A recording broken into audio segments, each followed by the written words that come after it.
Well, I commend Tyson because he's one of the guys that paved the way for me to be where I'm at. You know, he's a legendary champion. And the only thing I have to say about Mike Tyson is everyone is always trying to judge Mike Tyson. He lived his life the way he wanted to live his life. No one can say what they would have done if they were in his shoes. Boxing will live on. You know, it's the Mayweather era. Not just myself, but the Mayweather brand. You know, I have my own style, and what I made cool about boxing is not taking punishment. Those are the words of Floyd Mayweather Jr. as he gives his thoughts and respect for Iron Mike Tyson. You know, there has been rumors of beef and this, that, and the other. What Mike said about Floyd, what Floyd said about Mike, back and forth. And really, it's not, I think it was more of an opinionated thing when people asked Mike about certain things he did and said and how he conducted himself. But that's what makes Floyd Floyd. Floyd doesn't go around like bad-mouthing people, in a sense. Like Mike Tyson has been through, how do I say?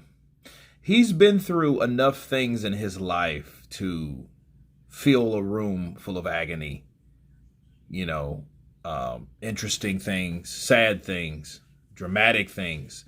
And he has been convicted of rape, and he's been, you know, a champion. He's been a child. He's been an actor. He's done a lot of things, and he's still here.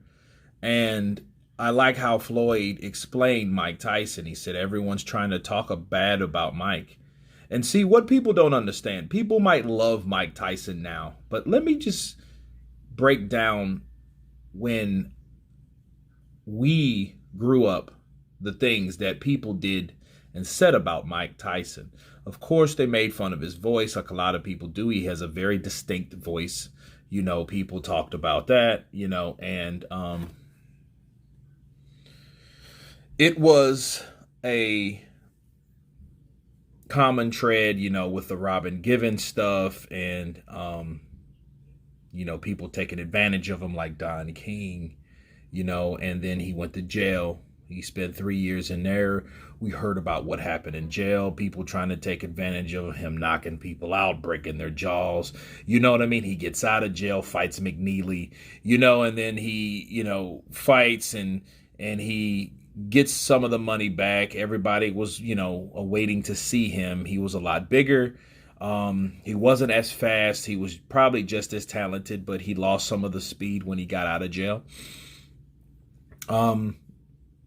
People badgered him a lot, walked up to him, starting shit. You know, like, people could not stop messing with Mike Tyson, okay? And he bites a piece of Evander Holyfield's ear off, but like, little did people understand, Evander Holyfield, that was a give and take type saga, okay? That wasn't just Mike flipping out and biting his ear. No, that was Mike getting beat by Evander Holyfield, but also being fouled by Evander Holyfield. Not just the first fight, but the second fight as well. So he was headbutted twice. I mean, not even twice. He was headbutted and injured with 2 cuts in both fights. So the second fight was the last draw for Mike. So Mike, I mean, it doesn't excuse anyone biting his ear. I'm explaining what happened and the cause and effect, okay? Cause, Evander Holyfield headbutted this man, and he used his head, and he did that with a lot of fighters. You can ask Mr. Hasim Rahman, the former undisputed heavyweight champion, about that. He leads in with his head and then throws combinations, all right? So he did those type of things. So that was another draw for Mike, biting a piece of the ear off, being fine, being this, being that. He still comes back, right? And he admitted he had a drug problem through all this, and no one knew anything about this, right? They just knew, like, hey, people were messing with Mike. Mike flips out. Mike beats up a reporter. Mike throws this person. He insults this other reporter, cusses out all this type of stuff, and he kept going. You know, he fought Mike Tyson, and then, you know, the way he conducted himself after the beating, that he fought Lennox Lewis. And after the beating, Lennox Lewis, he showed who he was. He gave Lennox Lewis respect. And I think things started to come around for Mike, in the public eye, because, the way Mike was like, hey, that humbled me when I got my ass whooped, so those type of things, rubbing off the cheek of Lennox Lewis, after Lennox Lewis, straight murdered him, it was almost, he beat a demon out of him, but he was beating the frustrations of someone that grew up the way Mike grew up. Okay. And he retired finally in 2005. He started, he got fat, right? He got fat. Then he was on drugs and stuff like that. He got off the drugs. He started on, medical marijuana, stuff like that. He started becoming a global movie star after that. You know what I mean? But this is the shift when people didn't look at Mike as such an animal or a beast. And there's those things they said about Mike Tyson. When I was growing up, I witnessed all of that, okay? And Floyd ain't that much older than me, so I was around the same thing. So Floyd's seen that too, especially when you see someone and the first thing you see is someone with a Rolls Royce, and Floyd seen Mike Tyson with a Rolls Royce, and he was like, oh, I want that, right? So that was the first guy that showed him the image of something that he wanted to be once upon a time. And when you look at people like that, there's others for Floyd, like Frankie Randall's another guy that he looked up to. He used to stay with Frankie Randall for a while, but Mike Tyson was he was that guy. He was that dude. Okay. He was that fighter that was like, dude, you think of boxing. What do you think of? Muhammad Ali, Mike Tyson, right? And you might think of maybe Floyd Mayweather, maybe depends on how old you are. Sugar Ray Leonard, right? Sugar Ray Robinson. But it's not too many words. It's too many images pop in your mind when you talk about boxing. Mike Tyson is it.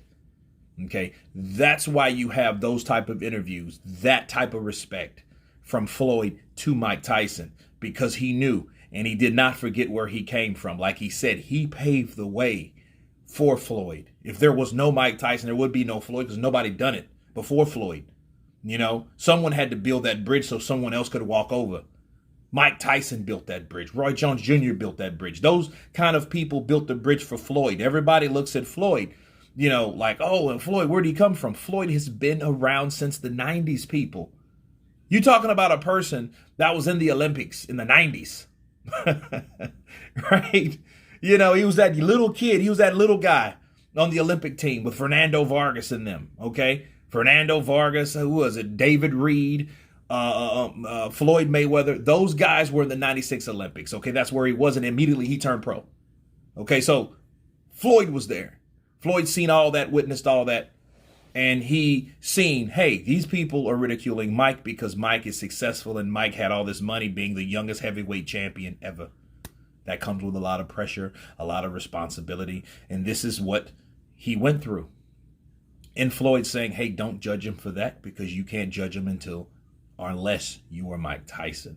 But anyway, that's my counterpunch on Floyd Mayweather giving his utmost respect to Mike Tyson. Of course, please subscribe. And you guys been Counterpunch. Peace.